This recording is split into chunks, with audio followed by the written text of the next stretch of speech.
this is a very novel research. I think I need to state that. We've not had data about disability. Okay. And this is the first effort at doing that. That's a homegrown data. Homegrown data, I mean. So that's very interesting. And that will be very wonderful. And I expect a lot. We expect a lot from African Polling Institute in terms of the quality of the data, in terms of all inclusiveness, so that this research will not also, it will be inclusive indeed. That is looking at, because people with disability are highly heterogeneous, and we must be able to look at this different aspect of people with disability in this research. I wish API good luck, API good luck, and I wish the organization success in this research, as I am also part of it, contributing to the aspect of sexual and gender-based violence. So finally, any word for Ford Foundation are supporting this project? So what do you have to say? I want to really appreciate the effort of Ford Foundation. And that we know that this, by God's grace, this will be a success. And I want to appeal to them that this should just be the beginning of supporting a research like this. It should be the beginning and not be the end. So that in case when this data come up, many researchers are going to be looking at this data and see different aspects from where they can come in. What can we do properly based on this data? Which area can we come in? Researchers are going to be coming in. Ford Foundation and many other agencies who are interested in people with disability should, please, they need to help us, especially as low and middle income country in Africa, so that our government can do what is right. The research work, we have come to really see that it is a good development, because right now in Nigeria we can see a lot of progress gradually. Trying to correct the wrong notion persons have of persons with disabilities, that also help us to give a natural way of accepting persons with disabilities in the community. I can see that the goal of API is truly, despite the fact that it's a wondrous task, but it's a right project in the right directive to create full access to education, also societal life, and it is indeed a benefit for those in the disability community. But with all of this, we have learned that we will continue to help ourselves in the disability community to develop also. We'll pass information to those in our community also.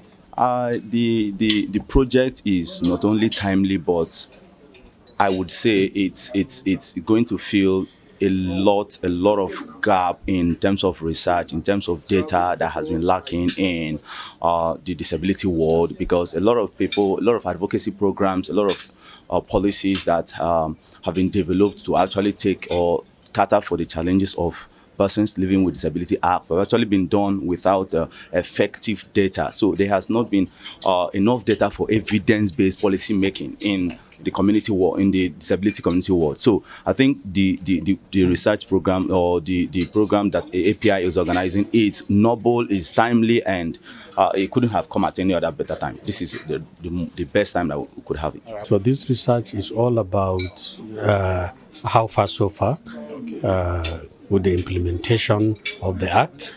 We are supposed to identify the level of implementation, problems, challenges, and appropriate recommendations. One, on how all the provisions of the Act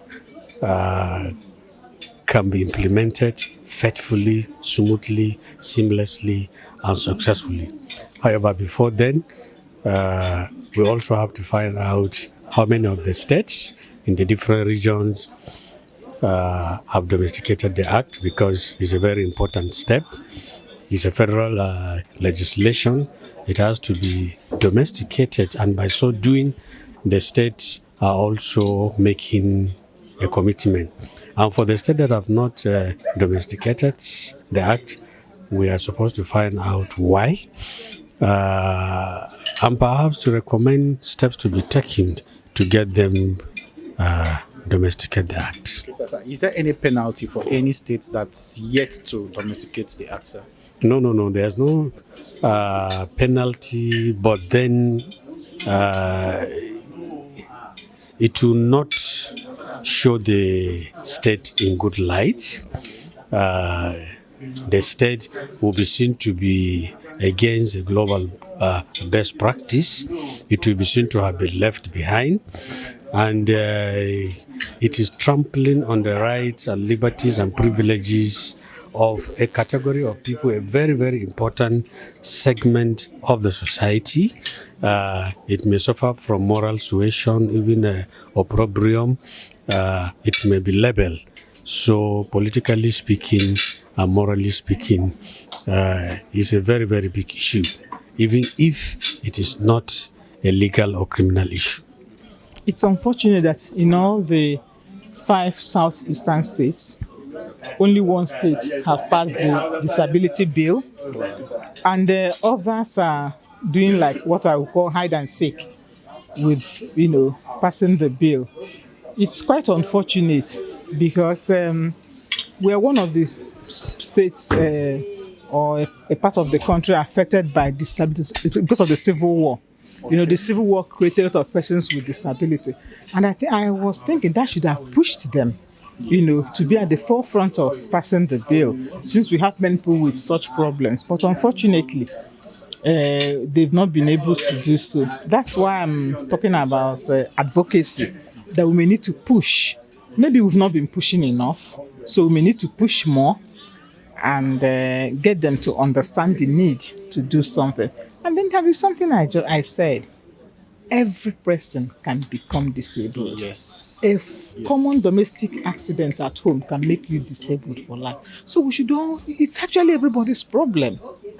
It's everybody's problem, and we all need to, put our hands on the deck, join hands so that it can be a reality for, in the Southeast. Okay, Prof. Now, the Nigerian Disability Research Project. Yes. What do you have to say about this? For me, in fact, since we got here in the morning and we've been talking, my head has been going round and round and round of all the things that we can actually achieve with this, project. I think it's very, very laudable. I'm glad that Ford Foundation thought it wise to fund this project.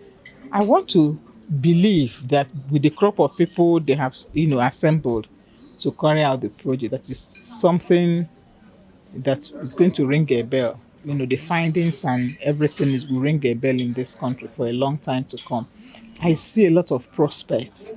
I see the project as maybe baseline, but then again a stepping stone for other things that will come if we do our best. And I want to believe that with the crop of persons we have, that we're going to do our best, and our best will be good enough at the end of the day.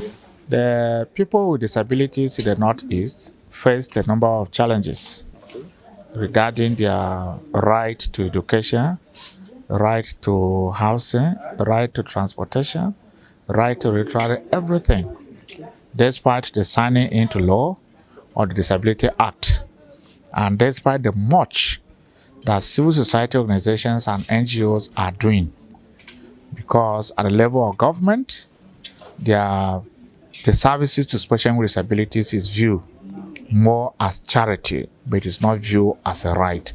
And that is the misconception, and that is why they are faced with various forms of abuses, and they are plight their face. So now, just your expectation from Africa Polling Institute for this project they are embarking on, and then a word of appreciation to Ford Foundation for supporting a project of this magnitude, sir. It is very much wonderful because most of the times matters pertaining to disability space are relegated to the background.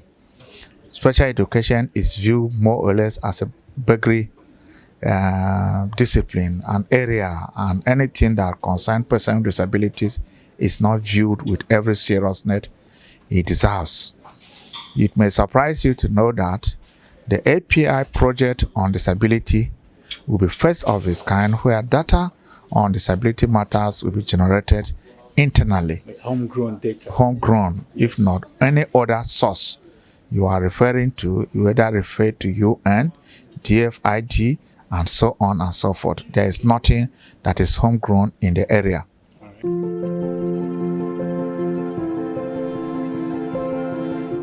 It's not just gathering data, but for any planning to take place, for anything to do, you must know who you are planning for. So the data is to help us. It's staged in the component.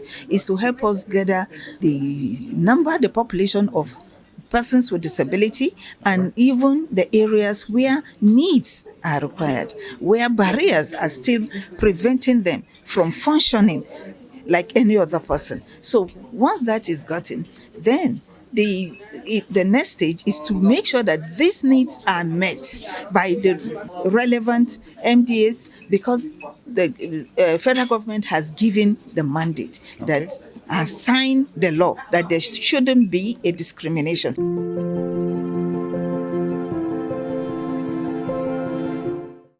The signing of the Disability Act is the first step. Okay. And I want to see this as the beginning of a good thing happening to the disability space. So I want to advise that the government should not stop. All the states should domesticate it at their various state levels, and then encourage the implementation. The Act has made provision for 5 years, and we are already 2 years into the 5 years. So it is expected that the remaining 3 years can be used effectively in implementing the law. And I'm sure people with disability will be happy with that. And the global community will applaud Nigeria if this is done. And I want to use this opportunity to call on the stakeholders, government, CSO, the National Assembly, and MDAs to make the implementation of this policy. We have a national policy on disability and the Act, the Disability Act 2019, to make it a working document. The implementation should be holistic. It should be adhered to strictly. We signed international convention, the Convention on the Rights of Persons with Disability, which makes it binding on us to implement some of those things that others enjoy in the developed world, and also for the citizenry citizenry with disability to also enjoy it. We are part of the society. We are not different. So basically, there's need for them to prioritize the implementation of the documents that will come from this research and other documents, existing documents that promote disability inclusion in Nigeria. It's a very big issue. We keep talking and not doing it. I think we've gone beyond talking now. We have to start doing what we say. If you remember when we were talking, I was talking about monitoring and evaluation. Yes. When we start implementing, we should be able to equally monitor and evaluate what we're doing. So data gathering, and I believe API, from the way they've started, they are going to follow this to the end, right? If you come to our commission now, we started a lot of measures to ensure that persons with disabilities are mainstreamed into the electoral process. And for each program we do, we follow it up to make sure that it gets to the grassroots, and that is implementation. For example, we have what we call magnifying glasses that assist the visually impaired or the albinos to be able to cast an independent vote. We don't keep it in the office. It's a policy now. It's part of our policy. We push it down to get to the grassroots to ensure that as a visually impaired person or person living with albinism, you get to the polling station, you'll be able to use the magnifying glasses or the Braille ballot guide, as the case may be. If you can cast a vote independently, if we don't have the Braille ballot guide, you rely on somebody to take you to the unit, and you tell the person you want to vote for party A or B. But with the Braille ballot guide, you'll be able to cast your vote. So we bring up the policies and we equally implement. And it's something we are calling on all other MBAs, commissions to follow suit and ensure that persons with disabilities are mainstreamed into our processes in Nigeria. All right, finally, Ma, what are your expectations from Africa Polling Institute on this research they're about to embark on? What are your expectations from them? I'm expecting that it will be a good research work that is trusted. People can, go back either to their website or anywhere they are putting up the data and be able to get the information they need to assist them in doing any job they are doing on inclusion.